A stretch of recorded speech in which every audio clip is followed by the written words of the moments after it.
Hola, ¿qué tal? Muy buenas noches. Gracias por premiarnos con su sintonía. Andrés Ramírez Fernández le saluda. Vamos a repasar brevemente información en desarrollo. Una noche de intervención policial en varios puntos de los barrios del sur de la capital. Jeffrey Naranjo, un gusto saludarle. Cuéntenos. Un saludo, Andrés. Vamos a hablar de lo que ocurrió desde horas de la noche acá en Alajuelita, donde incluso más de 100 policías se hicieron presentes en sectores como este, acá en La Aurora y también en Tiribí, para realizar intervenciones, vigilancia, decomisos, un operativo de más de 5 cuerpos policiales, incluso la policía de tránsito, en una de las zonas más calientes por temas de criminalidad, incluso donde días atrás se dieron homicidios, balaceras y situaciones que generan no solo pánico en las personas que viven por acá, sino también que las autoridades tengan que tomar medidas inmediatas para tratar de intervenir estos territorios. Vean ustedes en imágenes incluso los operativos que se desplegaron desde las 5 de la tarde y continuaron durante horas de la noche acá en La Aurora de Alajuelita. Detenían a los vehículos, a las motocicletas, incluso decomisaron algunas motocicletas por irregularidades y buscaban también posible portación de armas, drogas o sustancias ilícitas, y también las intervenciones, los ingresos que se realizaron en alamedas del sector de Tiribí, donde según nos comentaba, y vamos a escuchar en unos segundos al ministro de Seguridad Pública, Mario Zamora, que también participó de estos operativos, en estas alamedas y en esta franja horaria específicamente donde iniciaron estas intervenciones, es donde suelen darse también mayor cantidad de reportes de actividad criminal, y por ese motivo realizaron ese operativo no solo en Alajuelita, sino también en Atillo, en San Sebastián, y días atrás lo han venido realizando en otros sectores de nuestro país. Incluso en horas de la mañana estuvieron en los diques de Cartago realizando este tipo de intervenciones. Escuchemos de inmediato parte del reporte que brinda también el ministro de Seguridad, Mario Zamora, quien participó de estos operativos junto con más de 100 policías que mantuvieron presencia policial por varias horas acá en Alajuelita. Mantenemos de forma ininterrumpida los operativos. Cuando anunciamos los operativos Tolerancia Cero, los venimos haciendo siempre, solo que normalmente no los anunciamos y no hacemos anuncios públicos para que el efecto sorpresa no se pierda. Los datos que nos están demostrando que en el 2025 obtuvimos 215,000 aprehensiones. Eso demuestra que estos operativos, deteniendo delincuentes en los lugares críticos, en los horarios en que estos delincuentes se mueven, dan un gran resultado. Pudimos detener esas 215,000 aprehensiones hechas en el 2025 en virtud de este tipo de operaciones que hacemos no solo acá en San José, sino a lo largo y ancho del país. Bueno, como pueden ustedes observar, esto es parte de los resultados que brindan este tipo de operativos, y cabe destacar también que una vez que se culminaron acá en La Aurora de Alajuelita, se movilizaron a otros sectores también de este cantón en aras de buscar disminuir los índices de criminalidad y la actividad delictiva que se ha venido presentando en los últimos meses. Bien, Jeffrey, muchísimas gracias por este reporte. En minutos volvemos con usted. Y hoy se cumplió el tercer día del caso Caníbal. Por primera vez en toda esta historia trascendieron los videos del apartamento donde, según la fiscalía, se produjo el femicidio. El detalle más impactante que trascendió en el tercer día de juicio fue el momento en que el hijo del dueño del apartamento encontró una bolsa con lo que él pensó era carne para consumo humano en descomposición. Para el 15 fui a saludar a mi abuela y ella me dice, hoy no pude almorzar, ya ese olor me tiene demasiado mal. Le pregunto a mi mamá, me dice lo mismo. Entonces ahí es donde yo decido ingresar al apartamento porque consideré que era algo de fuerza mayor ya, ¿verdad? Que necesitaba atenderse. Entonces yo me dirijo al apartamento, no había luz, estaba desconectada por falta de pago, y con mi teléfono, ¿verdad?, enciendo la linterna, entro a buscar y ahí es donde encuentro una bolsa blanca en el cuarto de habitación en donde ellos dormían, donde estaba la cama. Estaba esa bolsa justo al frente de una cómoda, un mueble. Entonces yo me debo... Pero ¿podría especificarnos, cierto, esta bolsa, si había algo alrededor? Sí, estaba la bolsa, era blanca, no era transparente, pero sí se notaba que habían frascos adentro, como de plástico. Estaba cerrada con un nudo en la parte superior y salían muchos gusanos de ella, como un líquido, ¿verdad?, que es blanco, no sé, blanquecino, que caía al piso, y incluso debajo de esa bolsa, ¿verdad?, había una blusa amarilla, unas tenis que igual estaban contaminadas con este líquido. Se trataba de partes del cuerpo de Nadia. Él sacó las bolsas del apartamento. Tomó una de las bolsas de basura, abierta, la pongo sobre la bolsa blanca, ¿verdad?, para poder sujetarla, y ya le doy vuelta para que la bolsa blanca quede dentro de la bolsa de basura. Empiezo a recoger todo lo que puedo, ¿verdad?, incluso con los mismos trapos que habían ahí. El líquido que había en el piso era bastante y había muchos gusanos como saliendo de ahí hacia los lados. Meto todo eso dentro de la segunda bolsa, la cierro y echo cloro en el piso, echo desinfectante para tratar de cubrir el olor. Después de limpiar todo lo que pude, traté de recoger todo lo que pude con el papel para que no siguiera el olor ahí, ¿verdad?, afectando. Su padre narró que 2 días después de la desaparición de la joven, Jeremy por poco se desangra. Él llegó y me llamó como bastante alteradito. Me dijo que yo le pregunté qué le había pasado, entonces directamente me dijo: necesito que me abra nada más porque me estoy sangrando, no escúchame, que estoy diciendo que me abra, nada más es lo que yo me recuerdo que él me dijo. Entonces yo llamé a mi esposa y le dije, hagan un favor, vaya y abre al muchacho ahí que está pidiendo que le abra ahí porque se cortó y se está desangrando, entonces necesito que vaya y le abra ahí.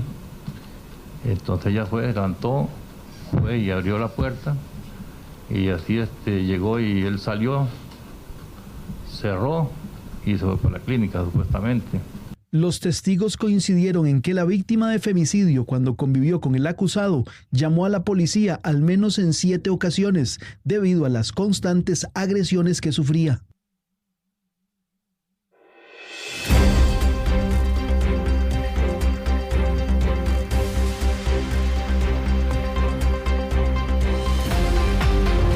Nuestro enfoque: menos niños en centros educativos, esto es menos matrícula porque hay menos nacimientos. ¿Cuánto cambia todo esto, el panorama y el sistema educativo? Rachel, adelante, buenas noches. Es correcto, desde los años 60 nuestro país ha cambiado demográficamente y ahora con la disminución también de la matrícula en la cantidad de estudiantes en los centros educativos, el Ministerio de Educación Pública acertó para este 2026 que por lo menos por aula también se pudiera disminuir la cantidad de estudiantes. Bueno, todos estos detalles lo ampliamos en la siguiente nota, donde hacemos también un análisis demográfico, pero también a nivel educativo. La disminución sostenida en la cantidad de niños y jóvenes en edad escolar ya está teniendo efectos directos en el sistema educativo público del país.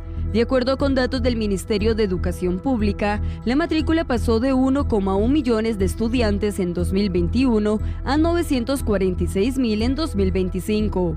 La demografía del país viene con cambios notorios y acelerados desde los años 60. Esto está afectando sobre todo a las escuelas primarias, porque en Costa Rica la cobertura de las escuelas primarias es prácticamente del 100%.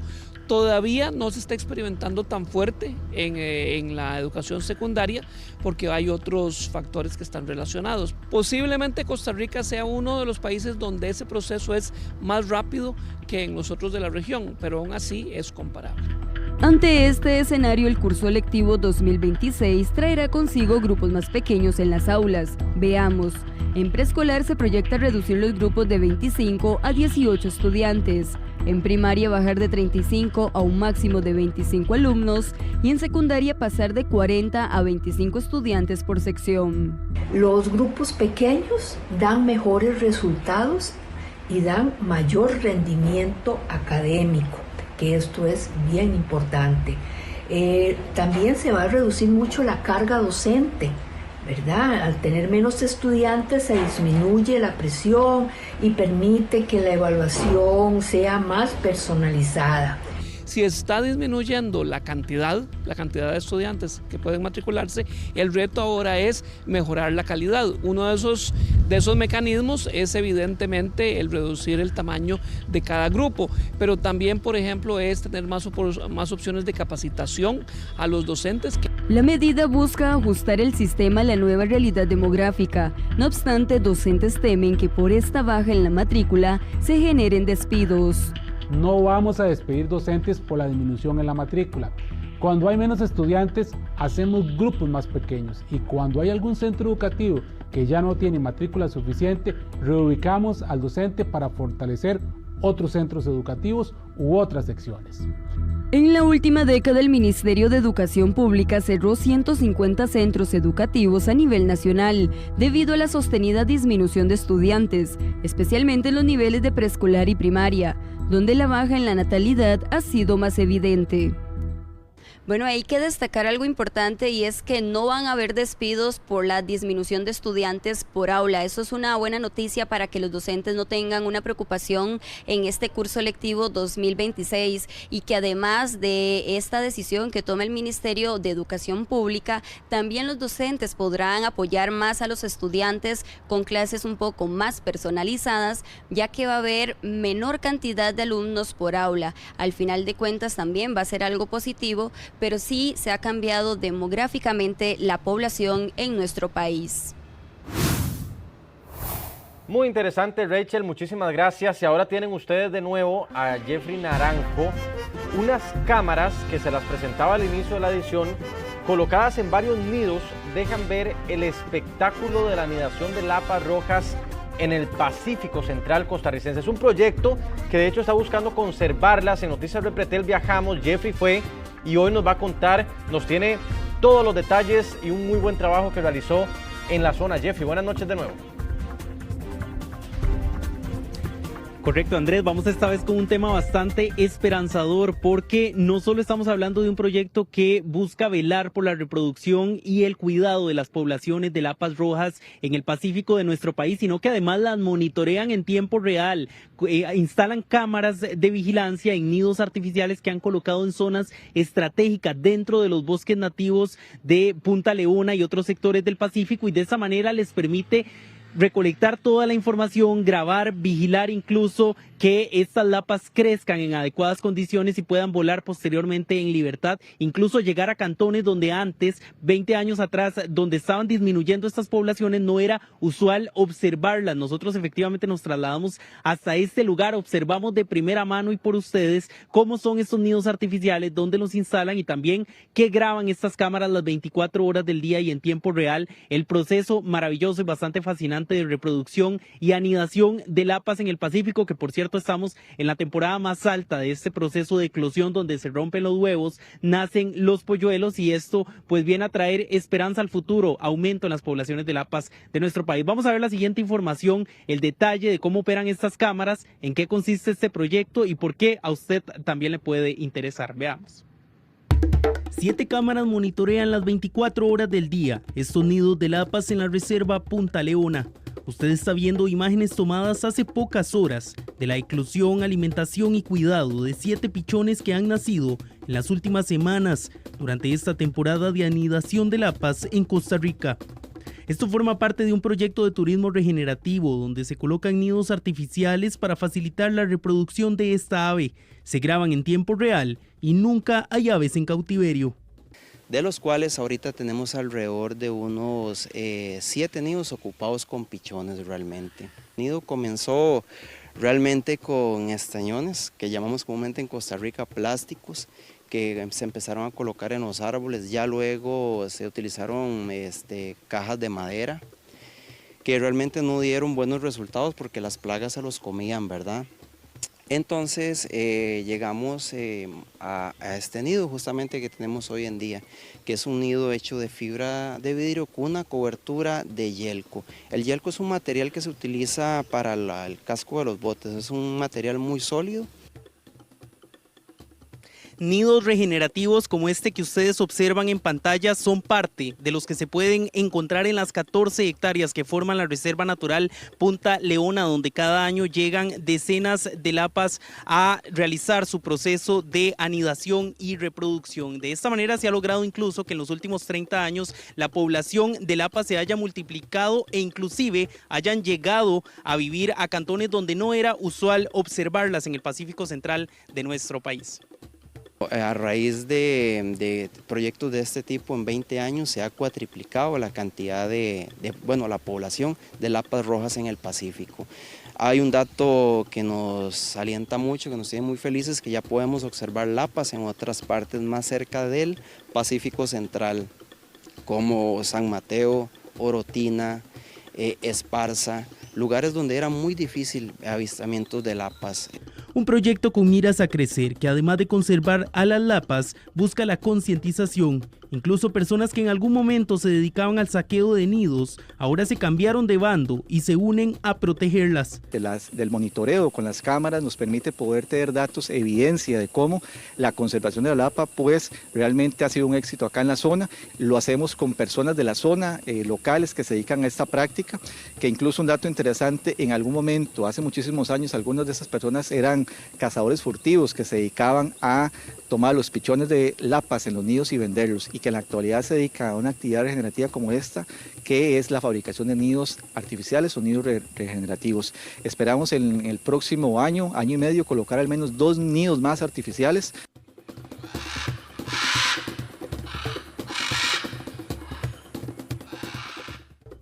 Las lapas no solo son aves hermosas, también muy particulares, especialmente en la exclusiva alimentación que dan a sus crías en los primeros días. Ellas lo alimentan con los cáliz de las flores justamente, o los tubos polínicos, que es el centro de la flor justamente, donde se almacena justamente el polen, el néctar, es decir, les van a dar a sus crías recién nacidas un superalimento, ¿verdad? Porque estamos hablando que en el polen y el néctar se encuentran 4 de los 18 grupos de aminoácidos que hay en el planeta, ¿verdad? Un pichón de solo 23 gramos, que es lo que pesan cuando nacen, llega a aumentar cada 24 horas hasta 10, 12 gramos, ¿verdad? La próxima vez que visite Jacó, Punta Leona, Orotina o incluso Quepos, donde se ha vuelto común verlas volar, recuerde, no siempre es producto del azar que disfrutemos del canto y plumaje de esta enorme ave. Hay esfuerzos, visión y trabajo que buscan perpetuar a una especie característica de los bosques tropicales. No, Jeffrey, esto me parece espectacular por el proyecto, lo que representa o lo que busca en el fondo, instalar estas cámaras, tratar de atraer a las aves. Y la pregunta aquí, básicamente para ampliar, es: ¿este proyecto se podría seguir emulando? A más empresas podrían unirse, por ejemplo, a esta de Punta Leona para emular, para que este proyecto crezca todavía más en el Pacífico. ¿Usted que fue por allá? Efectivamente, incluso nos estaban comentando que buscan que el próximo año se instalen hasta 2 nidos más para poder continuar con esta labor de reproducción y colaboración con la anidación de las lapas rojas en el país. Las lapas se reproducen anualmente, entonces cada año, incluso nos comentaban, llegan las poblaciones de lapas, a veces las mismas lapas, a el mismo nido, nuevamente a poner los huevos, nuevamente a tener sus crías, y de esta manera pues incrementar las poblaciones que escuchábamos se han cuatriplicado en los últimos 20 años. En los 90 hubo una disminución bastante notoria y posterior a eso empezaron nuevamente, gracias a proyectos como estos, a los que efectivamente empresas y demás se han ido sumando en otras partes de nuestro país para de esta manera contribuir a estas labores tan importantes de conservación. Y bueno, toda una maravilla poder ser testigo cercano de cómo se dan estos procesos de conservación, ver estas aves tan hermosas de cerca y de esta manera también llevarles a ustedes este contenido de cosas tan bonitas que están pasando en otras partes del país. Usted lo ha dicho, cosas bonitas en medio de otras que no lo son tanto, y también normalmente hablamos de que hay especies que se están perdiendo, que, ¿verdad?, que cuesta que regresen, y este ejemplo es de resaltar. Así que bueno, Jeffrey, me imagino, cuando uno va pasando ahí por la zona de Punta Leona hacia Jacó, puede ser que se tope uno bastantes lapas rojas ahora, ¿no? Efectivamente, es muy común incluso que donde uno va en carretera ve a las lapas pasar volando, pero no solo en Punta Leona. Estamos hablando que esas poblaciones al crecer han ido llegando también a Quepos, han ido llegando a Orotina, a San Mateo, a otras zonas donde antes no se observaban. De eso se trata. Muchísimas gracias, Jeffrey. Buenas noches. Continuamos.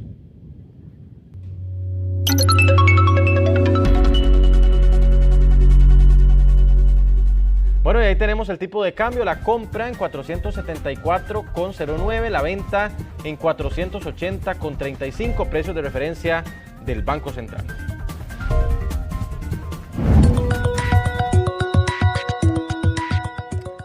Y los chances, por si usted se jugó algunos numeritos, el primer premio 21 con la serie 057, el segundo premio 98 con la serie 890 y el tercero, el número 48 con la serie 377.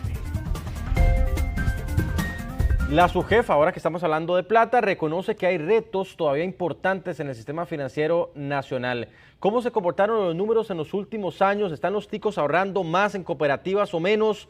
Aquí se lo presentamos. El sistema financiero se basa en la confianza de los consumidores. Y es que en los últimos años se dieron situaciones como la de Copeservidores y de Cifin, que dejaron pensando a más de uno. Según la Superintendencia de Entidades Financieras, los números se han ido recuperando después de lo acontecido. Los depósitos del público, claramente, las financieras y las cooperativas tuvieron una caída relevante en el 2024 a partir de un tema de confianza. El sistema financiero es confianza, ¿verdad? Al tener dos entidades que entran en problemas, una en cada uno de estos subsectores, por supuesto, se ve eso en términos del público y cómo mueve sus ahorros de un subsector al otro. Por ejemplo, los depósitos del público, es decir, las personas que tienen dinero en las cooperativas, han mostrado variaciones. En el 2023 crecieron un 6,3%. Mientras que en el 2024 cayeron un 21,9% y para el 2025 cerraron en menos 0,9% según la SUGEF.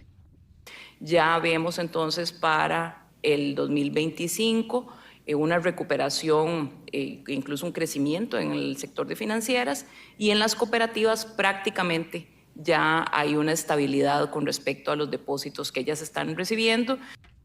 Desde la SUGEF también reconocieron que hay retos en el sistema financiero nacional, como por ejemplo mejorar en temas de gestión y ser más eficientes.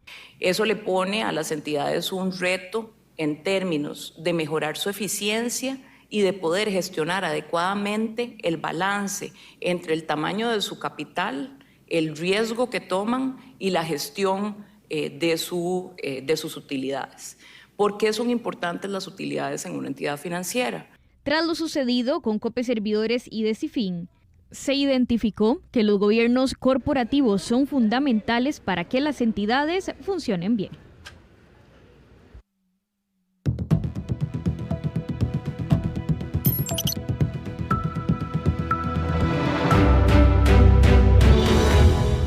Y bueno, Costa Rica vuelve a retroceder en el índice de percepción de la corrupción. De hecho, lo tocábamos en uno de los noticieros la semana anterior y hoy vamos a profundizar en este tema con don Ronald Segura de la Federación Latinoamericana de Fiscales. Don Ronald, ¿cómo me le va? Buenas noches. Buenas noches, un gusto estar aquí con ustedes conversando sobre este tema tan importante para el país. Así es, gracias don Ronald. Comencemos explicándole a la gente el inicio de todo.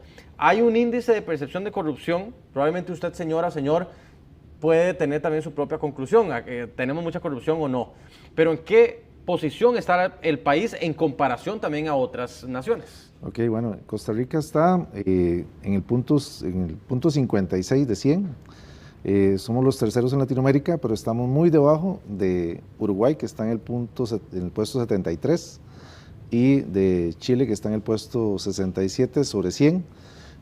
A nivel mundial de 180 naciones somos el país número 46.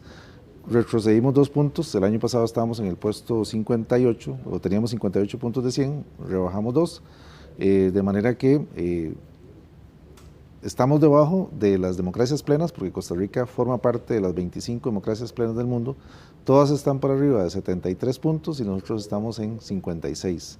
Desde el año 2012 nos mantenemos en el percentil de los 50, no hemos logrado llegar a los 60, la puntuación más alta fue en el 2017, que logramos llegar al 59, pero sí hay un gran reto para el país porque no hemos pasado, tenemos más de una década de estar estancados en los 50 puntos. Don Ronald, si fuera un alumno de universidad o de colegio, ¿cuánto nos sacaríamos entonces? ¿Lo podemos medir en tanto el ranking? Correcto, la nota es, los que tienen nota máxima tienen 100, entonces nosotros tenemos 56 de 100, estamos esa sería quedados. la nota. Estamos pero quedados. súper reprobados, no nos da ni para ampliación. Exactamente. Ahora, ¿qué es lo que está generando que la gente perciba corrupción en la calle? Sí, aquí hay varias cosas. Importante, el índice lo regula Transparencia Internacional. Hay una entidad en Costa Rica que se llama Costa Rica Íntegra, que es el homólogo de Transparencia Internacional en Costa Rica. Ellos hablan de 3 factores. Reformas legislativas que están incompletas, la ley de protección de denunciantes de repercusiones laborales se aprobó en febrero del año pasado y no se ha reglamentado. La ley de acceso a la información pública, que ya tiene varios años aprobada, que tampoco se ha reglamentado. La Estrategia Nacional de Prevención de la Corrupción, que lo maneja el Ministerio de Justicia y Paz, que no se mueve más o menos desde el año 2024, y además, obviamente, la falta de efectividad del sistema judicial para sancionar los casos de corrupción, la falta de datos abiertos del gobierno para que la gente pueda controlar qué hacen las instituciones, pueda ver los presupuestos, pueda ver cuánto se gasta, y todas las noticias que salen de corrupción que afectan, porque es un índice de percepción, entonces obviamente la gente percibe a Costa Rica como más corrupto. Cuando nosotros entramos en OCDE, se pensaba que iba a mejorar, que entramos en el 2021, pero al día de hoy el 85% de los costarricenses perciben que hay algún tipo de corrupción en las entidades públicas. Claro. Y ahora, ¿cómo podemos ligar esto o qué consecuencias tiene que en un país exista corrupción, una percepción tan alta de corrupción y haya tantas falencias y cosas como las que usted nos acaba de decir? La pregunta que le hacía antes de la entrevista es si esto puede generar violencia o si aporta, por ejemplo, a la ola de violencia que estamos viviendo como país. Sí, claro que sí, porque, digamos, si tenemos corrupción en las entidades públicas, no somos efectivos.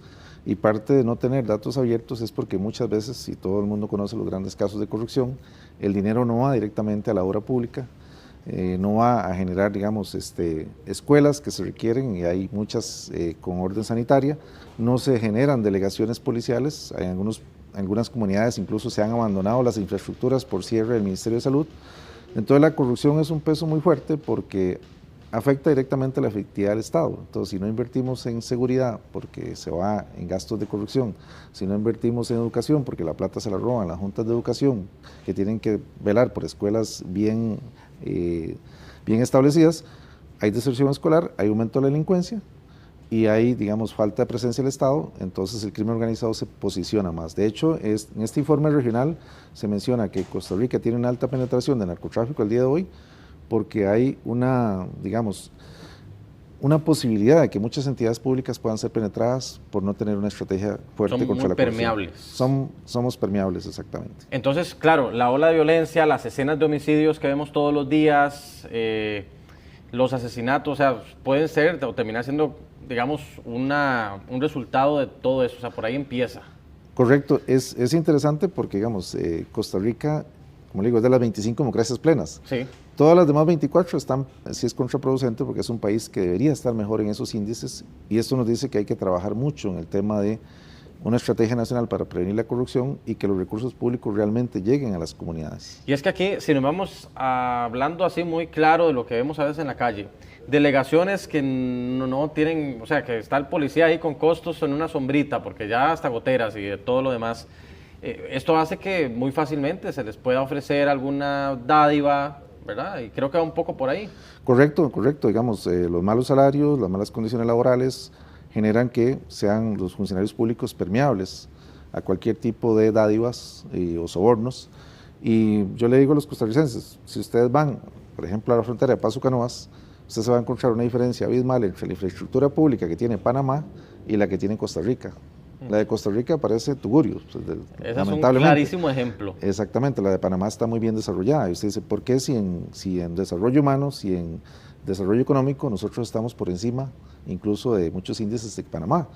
pero ¿por qué a la hora de el gasto público tenemos todavía serios problemas de corrupción? Es un problema estructural, ¿verdad? No estamos hablando que es un tema de este gobierno, del pasado, sino que viene arrastrándose durante muchos años. Tanto así que desde el 2012 no superamos de los 50 puntos, no hemos llegado a 60 nunca. Sí. 2017 fue la más alta, 59, estuvimos cerca, pero ni siquiera hemos llegado. Y ahora, don Roland, desde su perspectiva, ¿cómo podríamos empezar a subir o bajar en este caso para poder llegar a la nota de 100? Digamos, si lo vemos así en una escalera, ¿cómo podríamos mejorar un poquito? Ahí es importante, ese tema es interesantísimo porque, bueno, si nos vamos a los mejores son Uruguay y Chile. ¿Qué tiene Chile? Una política de transparencia pública muy fuerte. Okay. Entonces ellos tienen códigos de ética muy claros, o sea, el funcionario público que incurre en corrupción está fuera del gobierno. Y Uruguay está desde el 2009 en una red mundial de gobierno abierto. Contiene una política, recientemente una política cuatrienal de 2025 a 2029, que es el país de América Latina donde los datos son más abiertos, es decir, cualquier uruguayo puede entrar a su municipio y ver en qué se está gastando la plata, cuánto en salarios, cuánto en obras, a quién se le está pagando, cuánto se están ejecutando, porque ellos han invertido mucho en gobierno abierto. ¿Esto qué es lo que hace? La gente dice, ¿cómo puede esto mejorar que no haya corrupción? Porque ya no son solamente los ojos, por ejemplo, de una Contraloría, sino que son todos los ojos de la comunidad viendo a ver en qué se está gastando la plata. Que el alcalde gastó en una fiesta para los empleados, porque está gastando varios millones y hay varias aceras que no se han construido. Entonces la gente puede tener más control. Que están gastando en arreglo de carreteras en una finca privada, ¿por qué lo están haciendo? ¿Por qué la municipalidad está haciendo eso? Cosas que vemos todo el tiempo en Costa Rica, ¿verdad? Claro. Carreteras privadas que se hacen con recursos municipales, juntas de educación que no destinan los recursos para los niños, para la alimentación, que es más grave, o para la mejora de la infraestructura, pero como no tenemos una política de gobierno abierta importante, pues no estamos en esos índices. Chile y Uruguay están ahí casualmente porque tienen una transparencia muy abierta a la comunidad y nosotros seguimos siendo muy opacos, o hay mucha opacidad en cuanto al gasto público en Costa Rica. Y para terminar, con todo esto que usted nos indica, pareciera que todavía estamos lejos. O sea, que probablemente el próximo índice salgamos parecidos. El año pasado habíamos ganado 2 puntos porque habíamos aprobado la ley de protección de testigos, pero no la reglamentamos, pero entonces no cumplimos la tarea. Entonces, claro. Ahí tal vez cerrando un poco, nosotros entramos en OCDE. OCDE nos ha dado un andamiaje jurídico muy bueno, de primer mundo, con ley de responsabilidad penal de las personas jurídicas, ley de protección de denunciantes, ley para el soborno transnacional. Pero ese andamiaje jurídico de primer mundo lo tenemos en un país que sigue siendo de tercer mundo, porque no somos hábiles a la hora de ejecutar. Entonces sí, digamos, aquí hay que hacer un llamado a todas las entidades, primero al Ministerio de Justicia, que maneja la Estrategia Nacional de Integridad y Prevención de la Corrupción, a la Contraloría General de la República, a la Procuraduría de la Ética, al Ministerio Público y a todas las instituciones, a que realmente se ponga en funcionamiento una Estrategia Nacional de Prevención de la Corrupción, y que exijamos al gobierno realmente una ley de gobierno abierto y que podamos entrar en Costa Rica con una transparencia mayor para que los ciudadanos puedan fiscalizar también el gasto de los recursos públicos. El próximo índice es el otro año. El próximo índice normalmente se publica en febrero, la primera semana de febrero, mediados de febrero. Sí, vamos a tener que esperar a ver qué pasa el otro año. Igual los que estamos involucrados un poco en este tema, vamos a trabajar para tratar de mejorar. Yo estaba muy contento el año pasado porque habíamos subido a 58, sí. Y tal vez este año un poquito más. Lleguemos a los 60, que nunca hemos llegado, pero más bien nos dieron la mala noticia, claro, de que no era ejecutado los reglamentos de la Ley de Acceso a la Información Pública y el reglamento de la Ley de Protección de Denunciantes de Repercusiones Laborales en casos de corrupción. Hace que sea percibido el país como un país que no protege a las personas que denuncian corrupción. Muy bien. Don Roland Segura, Federación Latinoamericana de Fiscales, muchísimas gracias. Muchas gracias por la invitación y siempre es un placer estar aquí y conversar sobre estos temas. Vamos a ver, esperemos que el otro año tengamos mejores noticias. Esperemos que sí. Don Roland Segura, muchísimas gracias. Continuamos.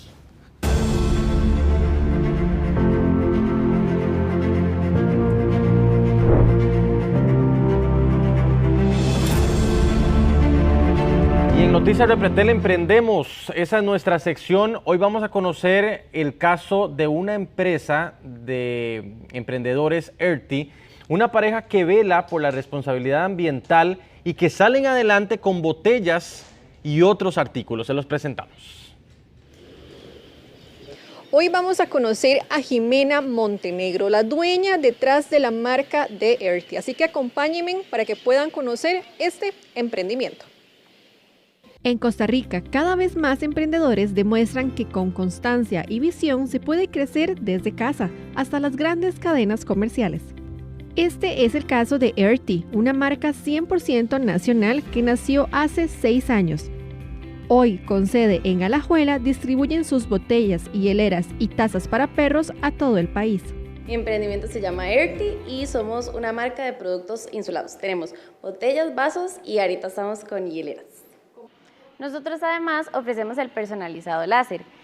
Pueden ser nombres, dibujos, en realidad lo que el cliente quiera, también para empresas es súper bueno. Entonces la idea es que el cliente pide el diseño, la diseñadora no lo ejecuta, lo traemos hasta la computadora que tiene el programa del láser y de ahí entonces importamos el dibujito, ya luego venimos acá con la botella que ya va a estar medida con el tamaño, se pone y para poder empezar el proceso tenemos que cerrar la compuerta como medio de seguridad. Revisamos en la pantalla que el arte esté bien importado y marcamos aquí y le damos iniciar. Sus productos están diseñados para mantener las bebidas frías o calientes por muchas horas y combinar el estilo y funcionabilidad para el día a día. Cada detalle refleja el esfuerzo y la pasión de un emprendimiento que ha aprendido, innovado y crecido paso a paso. De empezar en casa a conquistar todo el país. Las botellas son de acero inoxidable. Intentamos reducir el impacto del plástico con dejar un solo uso, ¿verdad? Pero además de eso, ocupamos que los poquitos plásticos que se utilizan sean libres de BPA, que es súper importante porque es un tóxico que se va soltando conforme el uso, digamos, de los productos plásticos. Entonces, fue fundamental para nosotros. Además, creemos que era súper importante en las botellas y en los vasos que la temperatura se mantuviera todo el tiempo que vos lo necesites y que a su vez no sude por fuera, ¿verdad? Que eso es lo principal de un producto insulado. Earthy empezó en el 2017, cuando mi novio, que también es mi socio, y yo quisimos traer una marca de otro país. Y no sirvió, nos dijeron que no representábamos un lugar importante. Y como buenos ticos nos pegó en el ego y dijimos como, ¿por qué no hacemos nuestra propia marca? Entonces desde el 2017 empezamos a buscar productos, empezamos a buscar fábricas, de dónde traerlo, qué queríamos como representar como marca y además de que fuera un producto de súper buena calidad, que era como primordial para nosotros, tuviera aún más allá. Y yo toda la vida he pensado que tenemos que devolverle un poquitito a la tierra en general, al mundo. Entonces tenemos una visión muy clara de lo que es el reciclaje y la responsabilidad ambiental. Earthy es un ejemplo de innovación, calidad y orgullo 100% costarricense, llevando lo mejor de Costa Rica a cada rincón del país. Bueno, qué linda iniciativa. Vamos a pasar a otro tema, el traspaso de poderes, que también fue noticia hoy entre Rodrigo Chávez y Laura Fernández. Sería a partir de la 1 de la tarde del viernes 8 de mayo. Va a ser en el Estadio Nacional de la Sabana, 1 de la tarde. La comisión organizadora hizo la solicitud ya a la asamblea con el objetivo de facilitar la asistencia de las personas que viven en zonas alejadas y desean asistir al evento. Por eso no lo quieren hacer tan temprano, sino que sea un poquito más tarde. En las próximas semanas se estará informando la logística para adquirir las entradas del evento, por si a usted le interesa, usted que nos está viendo y quiere asistir a este traspaso de poderes. Es una entrada gratuita. La Fundación IOT y la Oficina de las Naciones Unidas contra la Droga y el Delito abrieron las inscripciones para el Hackathon. Es una iniciativa que busca combatir la trata de personas y el tráfico de migrantes en entornos digitales. El evento convoca a jóvenes y profesionales a desarrollar soluciones tecnológicas innovadoras que permitan prevenir la captación digital y detectar escenarios vinculados a estos delitos en el país.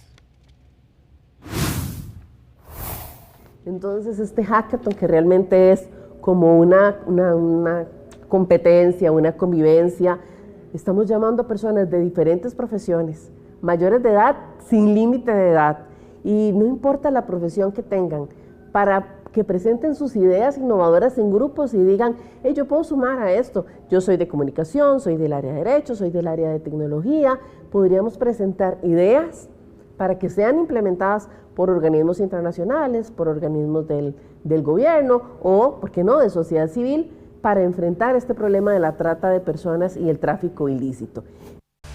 Aquí le ponemos punto final a esta edición nocturna de Noticias Repretel. Su servidor Andrés Ramírez Fernández le acompañó y le espero mañana en la edición de sábado. Hasta luego, que descanse.